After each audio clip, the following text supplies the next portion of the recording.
I moved to Cutter's Hollow 3 months ago after my uncle passed away and left me his property. I had been looking for a change, a way out of the city, a fresh start after a divorce that left me with nothing but debt and regrets. The inheritance seemed like fate. My name is Boyd Lassiter. I am 34 years old and I work as an insurance claims adjuster. Or I did, before I came here, before I learned what lives in the storms that build over the Western Ridge. The town is small, maybe 400 people, nestled in a valley surrounded by forested mountains. The kind of place where everyone knows everyone, where strangers are noticed immediately, where the old ways persist long after the rest of the world has moved on. I have tried to integrate into the community, have introduced myself to neighbors, started frequenting the local diner, made small talk at the hardware store and the post office. The residents are friendly enough, welcoming in that cautious way that small towns welcome outsiders. But there is something they will not talk about. I noticed it within the first few weeks. Whenever the sky darkens in a certain way, whenever the clouds build from the west with that particular greenish tinge, the old-timers get quiet. They exchange glances, change the subject, suddenly remember errands they need to run. I asked about it directly at first, mentioned the approaching storm, commented on the weather. The responses were always the same. Just a storm, nothing to worry about, or a vague reference to something called the gathering storm, followed by silence and averted eyes. Yesterday, I finally cornered one of the old-timers, a man named Horace Whitfield, who has lived in Cutter's Hollow for 83 years. Asked him directly what the gathering storm was, why everyone seemed afraid of it. Horace looked at me for a long moment. Then he said 5 words that have haunted me ever since. "You don't want to know." I should have listened to him, should have packed my things and left that very day. But something kept me here, in this house at the edge of town, waiting for the storm that was building over the Western Ridge. Now I understand why, and I wish I did not. Cutter's Hollow sits at the bottom of a narrow valley, surrounded on 3 sides by steep forested ridges. The only road in or out follows a creek that winds through a gap in the eastern ridge, a road that floods easily during heavy rain. My uncle's house sits at the western edge of town, closer to the mountains than most, at the end of a rutted lane that becomes impassable in bad weather. He lived there alone for 40 years, a hermit by local standards, someone the townspeople respected but kept at a distance.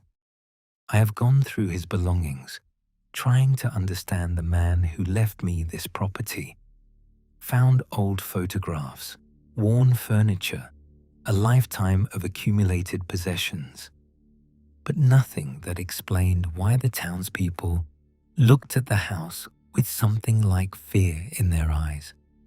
Nothing that explained why they kept warning me to leave before autumn. Autumn is here now. The leaves are changing, the nights are getting cold, and the storms are building more frequently over the Western Ridge. I have noticed that the other residents have been preparing. Boarding windows, stocking supplies, reinforcing doors, preparing for something more than ordinary bad weather. The conversation with Horace happened at the diner over coffee and pie. The old man finally willing to talk after I bought him lunch and promised to listen without judgment.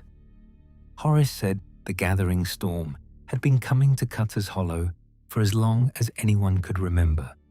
His grandfather had known about it, and his grandfather's grandfather before that. It came every few years, always in autumn, always building over the western ridge before sweeping down into the valley. It was not just a storm, he said. It was something that used the storm, something that rode the wind and the rain and the lightning, something that came to the valley for a specific purpose, to gather. I asked what it gathered. Horace went quiet for a long time, staring into his coffee cup. Then he said that was the part no one talked about, the part that the young people were not supposed to know until they had lived in the valley long enough to understand. He said my uncle had known, had understood better than most, living out there at the edge of town, at the place where the gathering storm always seemed to focus its attention, had spent 40 years watching it come and go, keeping whatever secrets it had shown him. Horace said the house was the key. Something about that location drew the storm to it. My uncle had served as a kind of watchman, a witness, someone who made sure the gathering happened the way it was supposed to. Now I had inherited the house, had inherited the responsibility, whether I wanted it or not. Horace told me I should leave, should pack my things, drive away, never come back. I asked, what would happen if I stayed? He looked at me with eyes that had seen 83 years of gathering storms. Then you'll find out what it's gathering, he said, and you'll wish you hadn't. The townspeople were openly preparing now, no longer trying to hide their activities from the newcomer. They boarded windows with practiced efficiency, sealed doors with weather stripping and sandbags. But they were also doing other things, things that seemed strange for storm preparation. I saw them hanging bundles of dried herbs above their doorways, saw them drawing lines of salt across their thresholds, saw them placing candles in specific patterns in their windows, candles that they lit at dusk and kept burning through the night. Old rituals, folk magic, the kind of superstitious practices I had assumed died out generations ago. I asked about them at the general store. The woman behind the counter, Pearl Stinson, looked at me with something like pity. She said the rituals had been passed down through the families for generations, said they did not know if they actually worked, but they did them anyway because their parents had done them and their grandparents before that. Because on the nights when the gathering storm came, you used whatever protection you could find. I asked what the storm brought, what they were protecting themselves from. Pearl shook her head, said some things were not spoken aloud, especially not when the storm was close. Said the words themselves might draw attention, might make the gathering focus on you specifically. She sold me candles and salt and dried sage, told me how to arrange them, how to prepare my house for what was coming. I took the supplies home, set them up the way Pearl had described, feeling foolish the whole time. But I did it anyway, because the fear in Pearl's eyes had been real, because the preparations throughout the town were real, because something was coming, whether I believed in it or not. The storm came in fast, faster than any weather system I had ever seen. The clouds rolled over the western ridge like a wave, black and churning, lit from within by constant flickers of lightning. The wind hit first, not the gradual building of a normal storm, but a sudden wall of force that shook the house on its foundation. I was sitting in the living room when it struck, and I felt the entire structure groan around me. Then the rain came, torrential, horizontal, driving against the windows with such force that I expected the glass to shatter. I lit the candles Pearl had sold me, drew the salt lines where she had told me, hung the sage above the doors, felt ridiculous doing it, but kept going anyway. The storm raged for hours. I stayed in the center of the house, away from the windows, listening to the wind howl around the eaves. Sometime after midnight, the quality of the storm changed. The wind was still howling, the rain still falling, but there was something else now, a presence in the storm, a sense of something vast and purposeful moving through the valley. I went to the window, looked out through the rain-streaked glass. I saw lights in the storm, not lightning, but something else, soft glowing shapes that drifted through the darkness, moving against the wind rather than with it. Dozens of them, maybe hundreds, floating through the valley like lanterns in a river. They were beautiful, peaceful. They seemed to call to me, to invite me outside, to join them in their drift through the storm. I felt my hand move toward the door, felt my legs want to carry me outside, into the rain, into the gathering of lights. Then I remembered the salt line, looked down at the white powder spread across my threshold. The compulsion faded, replaced by a cold clarity. The lights were not lanterns. They were not peaceful. They were the gathering, and I had almost joined them. I backed away from the door, sat in the center of my house, surrounded by candles and salt and dried sage, and waited for dawn. The lights continued to drift past my windows all night. The morning after the storm, I found Horace Whitfield at the diner. The old man was drinking black coffee with shaking hands. I sat down across from him. "You saw the lights," he said. It was not a question. I nodded. "Did you go outside?" I shook my head, said the salt line had stopped me. Horace looked relieved, said that was good, said the lights were the gathering, or part of it anyway, said they came every time, drifting through the valley, looking for people who would join them. I asked what happened to people who joined them, who went outside, who followed the lights into the storm. Horace was quiet for a long time.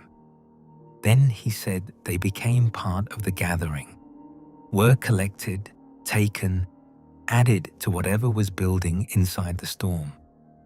He said the lights were people, or had been people, once. Residents of Cutter's Hollow who had gone out into the gathering storm over the years, over the generations, who had been collected, gathered, transformed into something else. The storm was not just gathering people, it was accumulating them, building something with them, creating a congregation of lights that grew larger with each passing year. I asked why. What was the purpose? What was the gathering for? Horace shook his head, said that was the part no one knew, the part that my uncle might have understood. If anyone had known what the gathering was building toward, it was him, and he had taken that knowledge to his grave. I searched through my uncle's belongings with different eyes now, looked for anything that might explain what he had known. I found it in the attic, a trunk, locked, hidden behind boxes of old clothes and broken furniture. I broke the lock with a hammer, lifted the lid. Letters, dozens of them, maybe hundreds, written in my uncle's cramped handwriting. Letters addressed to no one, never sent, just accumulated over the years. A record of observations, of experiences, of slowly dawning understanding. I sat in the dusty attic and read. My uncle had come to Cutter's Hollow as a young man, had bought the house because it was cheap and isolated, had not known about the gathering storm until he experienced it firsthand. The letters described his first storm, his first glimpse of the lights, his first understanding that something unnatural was happening in this valley. They described his research, his questions, his gradual acceptance of a truth that defied everything he thought he knew about the world. The gathering was ancient, older than the town, older than the settlement of the valley, older than any human presence in these mountains. Something had been gathering here long before people arrived, and it had simply incorporated them into its process when they came. The gathering was building something, collecting souls or essences or whatever the lights truly were, accumulating them over centuries, adding to a congregation that grew with each storm. My uncle believed it was reaching a critical mass, believed the gathering was almost complete, that something would happen when enough had been collected. He did not know what, but he knew it was coming soon. The final letter was dated 3 months before his death. It described his failing health, his knowledge that he would not live to see the completion. It expressed hope that whoever inherited the house would understand, would watch, would be ready for whatever came next. I put the letters down, looked out the attic window at the valley below. My uncle had watched for 40 years, had seen dozens of gathering storms, had witnessed countless lights drift through the valley, and now the watching had been passed to me. I brought the letters to Horace, laid them on the table at the diner, demanded answers. Horace read in silence for a long time. When he finished, he looked at me with something like respect.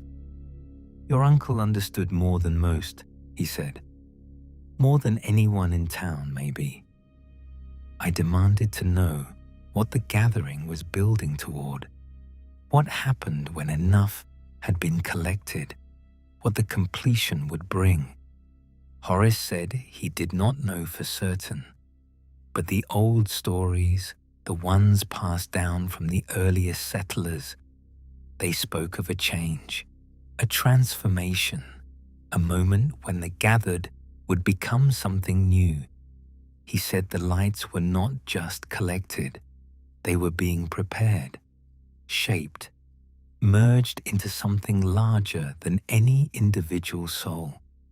When the gathering was complete, when enough had been accumulated, something would be born from the congregation, something made of hundreds of years of collected lives, of thousands of individual essences merged into one. I asked what kind of something. Horace shook his head, said the stories did not say. The settlers had inherited the knowledge from the native peoples who lived here before, and they had been vague about what the completion would bring. Some said a god, some said a demon, some said something that had no name in any human language. All agreed it would change everything. The valley, the town, maybe the world beyond. Horace said the completion was close, said the congregation had been growing faster in recent years, the storms coming more frequently, the lights more numerous. Maybe soon. I asked what I was supposed to do, what my uncle had expected of whoever inherited the house. Horace said he did not know, said maybe no one was supposed to do anything. Maybe the watchman's role was simply to witness, to be present when the completion came. Or maybe there was something more, something my uncle had known but never shared, something I would have to discover for myself. The final gathering storm came 2 weeks later, building over the western ridge with an intensity I had never seen before. The clouds were blacker, the lightning more constant, the pressure in the air almost unbearable. The town prepared as they always did, but there was something different this time. A finality in their movements, a resignation in their eyes. They knew what I knew now, that the completion was close.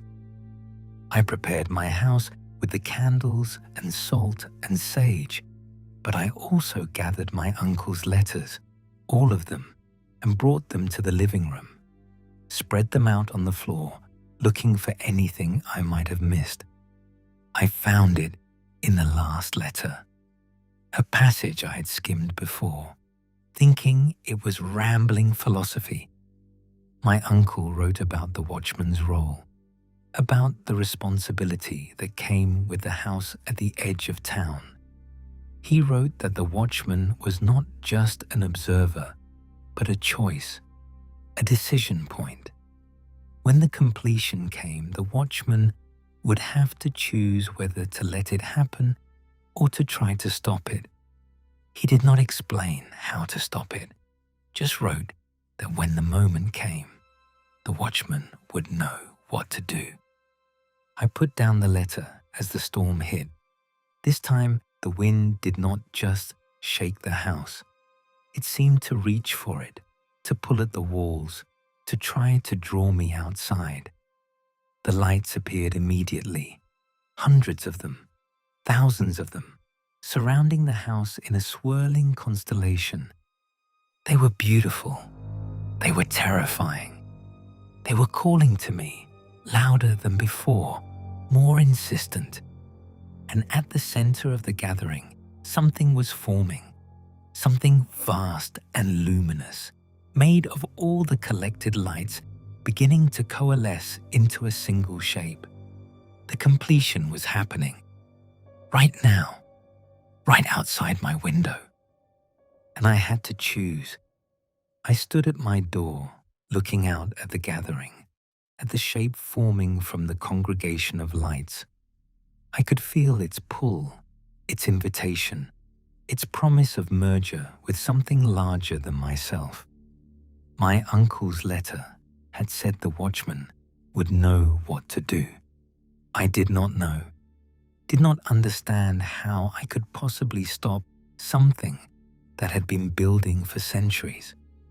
But I understood one thing. The gathering needed willing participants. The lights were people who had chosen to walk into the storm, who had answered the call, who had joined the congregation voluntarily. The completion required a final choice, a final joining, someone to seal the gathering, to complete the merger, to give the forming entity its final piece. That was why the house was important, why the watchman mattered. The completion could not happen without the watchman's consent. My uncle had refused for 40 years, had watched the gathering grow, had seen the lights accumulate, but had never joined them, had kept the completion waiting year after year, storm after storm. Now the choice was mine. I looked at the gathering, at the beautiful lights, the merged souls, the entity that was trying to be born. I felt its desire, its hunger, its need to finally become whole. I thought about my failed marriage, my empty life, my desperate search for meaning that had led me to this valley. I thought about joining the lights, becoming part of something larger, finally belonging to something permanent. Then I thought about what my uncle had written, about the responsibility, about the generations of watchmen who had held the completion at bay, year after year, century after century. I stepped back from the door, closed it firmly, and said no. The gathering did not disperse immediately. The lights swirled around my house for hours, pressing against the windows, calling to me with increasing desperation. But I did not answer, did not open the door. did not give them the consent they needed.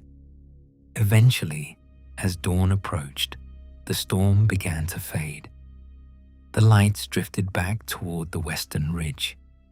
The entity that had been forming collapsed back into its component pieces. The completion was denied once again. The town of Cutter's Hollow survived another gathering storm. I found Horace at the diner later that morning. The old man looked at me with something like respect. "You said no," he said. I nodded. "Your uncle said no for 40 years. His uncle before him, 40 years before that.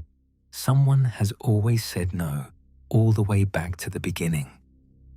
I asked how long it had been going on, how long the watchman had been refusing. Horace shook his head, said no one knew, said the gathering had been building since before recorded history, maybe since before humans existed at all. Something had been collecting in this valley for a very long time, and someone had always been there to refuse the completion. I understood now why my uncle had left me the house, why the responsibility had been passed down. The watchman was not just an observer. The watchman was a guardian, a choice that had to be made, generation after generation, to keep the completion from happening. I would make that choice for as long as I lived, would say no to the gathering, year after year, storm after storm, and someday I would pass the house to someone else, someone who would understand the responsibility, someone who would keep saying no, because the gathering was patient. It would keep trying, keep building, keep waiting for the one watchman who finally said yes. I would make sure that day never came. I have lived in Cutter's Hollow for 5 years now, have seen a dozen gathering storms, have watched the lights drift through the valley, have felt the pull of the completion calling to me. I have said no every time, will say no for as long as I live. But the gathering grows larger with each storm. The lights are more numerous. The entity that tries to form is more defined. The pull is stronger. Someday, maybe soon, the completion will be too powerful to refuse. Or someday, a watchman will come who is lonely enough, lost enough, desperate enough to say yes. I do not know what will happen then. The old stories spoke of it in terms of dread, in warnings passed down through generations. But no one knows for certain what the completion would bring. Be wary of storms that feel wrong, storms that seem to have purpose, that seem to be looking for something, that seem to be gathering rather than just raging. If you see lights in such a storm, do not follow them. Do not answer their call. Do not go outside to join them, no matter how beautiful they seem, no matter how peaceful, no matter how much they promise belonging and meaning and purpose. They are the gathered, the collected, the accumulated souls of centuries, and they are waiting for the one who will complete them. Sometimes, late at night, I wonder what the completion would bring. Wonder if refusing is the right choice, or if I am just delaying something inevitable. Wonder if the entity that would be born might be beautiful rather than terrible. But then I remember my uncle's letters. Remember the fear in Horace's eyes. Remember the generations of watchmen who said no before me. They knew something, understood something, believed the completion had to be prevented at any cost. I trust their judgment, and I keep saying no. The storm is building over the western ridge again tonight. I can see the clouds gathering, see the lightning flickering in their depths. The lights will come soon, drifting through the valley, calling my name. I will not answer.